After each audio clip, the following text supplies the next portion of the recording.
মদিনার জ্যোতি পত্রিকার তৃতীয় সংখ্যা প্রকাশিত হলো আজ স্বরূপনগর ওয়াসিয়া হাই মাদ্রাসার অডিটোরিয়াম হলে।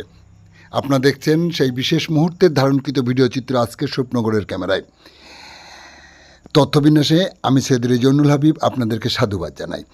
স্বরূপনগর ওয়াসিয়া হাই মাদ্রাসা অডিটোরিয়াম হলে এক গুরুগম্ভীর পরিবেশে ইসলামী সাহিত্য পত্রিকা মদিনার জ্যোতি প্রকাশিত হলো। এ সময় উপস্থিত ছিলেন ডক্টর মোহাম্মদ মোস্তফা আব্দুল কাইয়ুম, আলহাজ আজিজুল হক, আলহাজ এ কে শাহজাহান, মোহাম্মদ আলী, মাওলানা শামসুদ্দোহা কাশেমি, ডক্টর সিরাজুল ইসলাম ঢালি, আলহাজ আব্দুর রশিদ সহ একাধিক বিশিষ্ট ইসলামী চিন্তাবিদরা। এই সময় মদিনার জ্যোতি পত্রিকার সাথে আলোর সন্ধানে পত্রিকার মাসিক সংখ্যা ও পরিচয়ের গভীরে সিকান্দার আলীর জীবনী গ্রন্থ প্রকাশিত হয়। বক্তব্য রাখতে গিয়ে মাওলানা মাসুদুর রহমান ইসলামী ঐক্যের আবেদন রাখেন। কেন ইসলামী ঐক্যের প্রয়োজন, সাথে সাথে এই ধরনের ইসলামী ম্যাগাজিন পত্রপত্রিকা সমাজ গঠনে খুবই প্রয়োজনীয়তা তা বলতে গিয়ে বিস্তারিত ব্যাখ্যা করেন ডক্টর মোস্তফা আব্দুল কাইয়ুম।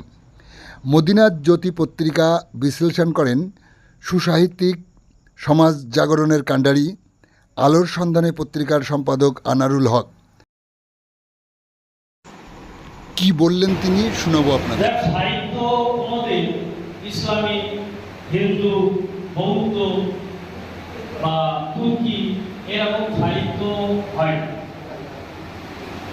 যেমন হিন্দু কাঁঠাল গাছ হয় না, মুসলিম আম গাছ হয় না, তেমনি সাহিত্য কখনো ইসলামিক সাহিত্য হয় না। তাহলে কি হয়, আমাদের একটা প্ল্যাটফর্ম দরকার হয়। আমরা ইসলাম যারা ধর্মের মানুষ, আমাদের একটা প্ল্যাটফর্ম দরকার। সেই প্ল্যাটফর্মটা আমরা ব্যবহার করি। এই সাহিত্যটা যখন পরিপক্কতা লাভ করে, সেই সাহিত্যটা কিন্তু তখন এই সংকীর্ণতার গণ্ডির মধ্যে থাকে না, সেটা সর্বজনীন হয়ে যায়। সেই রকম সর্বজনীন একটু আগে বলছিলেন নজরুল ইসলাম সম্পর্কে নিয়ে। উনি কিন্তু সর্বজন বিদিত। উনি হিন্দুদের কবি, মুসলিমের কবি, প্রত্যেক জনগণের কবি, প্রত্যেক রাজনীতিবিদ সবার কবি। তেমনি আমাদের নবীজি কিন্তু একইভাবে তিনি শুধু মুসলমানদের নবী নন, তিনি সবার আবহাওয়া পৃথিবীর বা সমগ্র জাতির এবং আল্লাহর সৃষ্টির সবকিছুরই তিনি কিন্তু নবী। যাই হোক, আমাকে একটা দায়িত্ব দেওয়া হয়েছিল মদিনার জ্যোতি পত্রিকার রিভিউ, অর্থাৎ লেখাগুলো কেমন, যারা লেখে বা যারা কলম চালান, সেই কলমের পরিপ্রেক্ষিতে ভুল ত্রুটি মানুষের হয়েই থাকে। কিন্তু আমরা সেই দিকে না গিয়ে শুধু ইতিবাচক কতগুলি কথা বা এর যে বিশ্লেষণ আমি কিছুটা করার চেষ্টা করছি। ইসলামে শুধু দাঁড়িয়ে রাখার নিয়ম সংক্ষেপে বলছি, কারণ আমাদের কারো নামাজ হয়নি, প্লাস আমাদের দুপুরের যে খাবার সেটা খাওয়া হয়নি। সংক্ষেপে বলছি, উনি দাঁড়িয়ে রাখার যে নিয়মগুলো তার কতগুলো পয়েন্ট তুলে ধরেছেন যেগুলো আমাদের না মানলে নয়। খুশি হয়। 2, দাঁড়িয়ে রাখার দ্বারা সকল নবীগণের সাদৃশ্য গ্রহণ করা যায়। দাঁড়িয়ে রাখলে নবীর সাফা লাভ হবে, দাঁড়িয়ে রাখলে দৃষ্টিশক্তি বাড়বে, দাড়িওয়ালার প্রতি মানুষের সুধারণা থাকবে। অপরিচিত স্থানে দাড়িওয়ালা মুসলমান মারা গেলে মুসলমান সহজে সেটা আমাদের চেনা যাবে। 7 নম্বর, দাড়িতে চেহারা সৌন্দর্য বাড়ে, বিরাটের পরিচয় বহন করে। কিয়ামতের অন্ধকারে মুমিনের দাড়ি নূরে পরিণত হয়। ইমান আমল ঠিক থাকলে দাড়িওয়ালা ব্যক্তি নবী ও ওলিগণের সাথে সাক্ষাৎ হাসর পাবে। এর মধ্যে অনেকগুলি দাঁড়িয়ে রাখার উপযোগিতা বা উপকারিতা উনি তুলে ধরেছেন। 2 নম্বরে, আল কুরআনি বিজ্ঞান লিখেছেন কালিমুল্লাহ আল ফাতি। এই বিজ্ঞান, এই কথাটা একদম ঠিক, কারণ আমরা যা কিছু করি না কেন সবকিছু কিন্তু বিজ্ঞানের না। গবেষণা করে দেখা যাচ্ছে যে বিজ্ঞানের যে উৎস, সেই উৎসর মূলে কিন্তু কোনো না কোনো কিছু আছে। সেই কোনো না কিছু হচ্ছে আমাদের গ্রন্থ আল কুরআন। এমনই একটা আধুনিক বিজ্ঞানের শাখা প্রশাখা যত সম্প্রসারিত হয়েছে তার সামঞ্জস্যতা আল কুরআনের দৃশ্যমান। ইউরোপীয় বিজ্ঞানী মরিস বুকাই এই নিয়ে তিনি অনেক কথা বলেছেন এবং দি কুরআন, দি বাইবেল এন্ড সায়েন্স গ্রন্থে তিনি অনেক কিছু কথা বলেছেন। যাই হোক, তিনি আরো বলতে চেয়েছেন যেমন আমাদের চাঁদের আলো আছে কি নেই আমাদের বিজ্ঞানীরা গবেষণা করতে পেরেছে 200 বছর আগে, কিন্তু 1400-1450 বছর আগে কোরআন শরীফে লেখা আছে যে চাঁদের নিজস্ব আলো নেই। এরকম আলো, ব্ল্যাক তত্ত্ব, জলচক্র, মানুষের জন্ম বৃত্তান্ত, এগুলো কিন্তু আমরা কোরআন শরীফে সেই 1450 বছর আগে লেখা, যা বিজ্ঞানী 150 বছর আগে জানতে পেরেছে। মোহাম্মদ মফিজুর রহমান উনি লিখেছেন স্মৃতির টানে জানালার অনুষ্ঠান, নস্টালজিক হয়ে পড়েছেন একটু অতীত স্মৃতি টানে।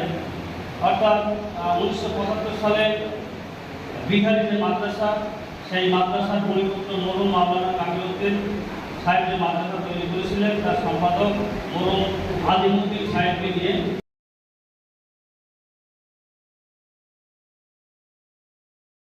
অনুষ্ঠানে বিশিষ্ট সমাজসেবী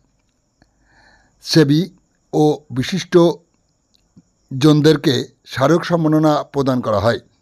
সমগ্র অনুষ্ঠান সঞ্চালনা করেন শিক্ষক মাকফুর রহমান। অনুষ্ঠানে সভাপতিত্ব করেন প্রাক্তন শিক্ষক আলহাজ কাশেম আলী সাহেব। অনুষ্ঠানে একেবারে দেশ জাতিসহ সকলের জন্য আখেরি মোনাজাত করেন মাওলানা মাসুদুর রহমান। আপনারা দেখছেন সেই সময়ের বিশেষ মুহূর্তে ধারণকৃত ভিডিও চিত্র আজকের স্বরূপনগরের ক্যামেরায়। আমাদের সাথে থাকুন আর পরবর্তী আপডেট সবার আগে পেতে চ্যানেলটি সাবস্ক্রাইব করে সাথে থাকুন।